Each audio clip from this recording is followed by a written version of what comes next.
Welcome. In this video I'm going to show you how you can perform the first setup of your Akaso Brave 4 Pro camera.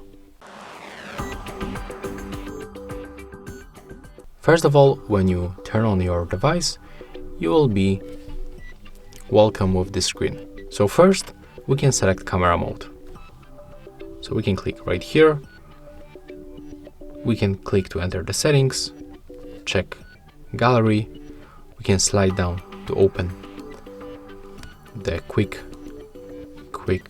options menu. We can slide around to change the modes. We can press the shutter button to start shooting. Right? That's also the description about supported SD card. Click another time, and here we can also connect this camera to the application of the phone. As you can see right now, we are able to use our device. So to complete the first setup, I can simply recommend you to input the SD card. So you can make it right here. That's the place for the SD card. And you have to input in this position.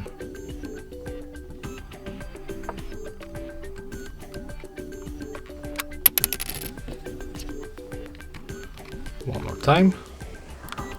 It's inside, as you can see. Let's turn it on. When you remove the SD card, the device will be automatically turned off. And to finish this first setup, I can recommend you also to open the settings, and here you can find a lot of options. First of your modes, and the second of the device. So you can set, for example, the language, power frequency, date and the time, sounds. You can choose the microphone, internal or external. You can set, for example, the screen timeout, or just check the information on your device. So yeah, that's all for this video. If you find it helpful, just remember to leave a like, comment and subscribe.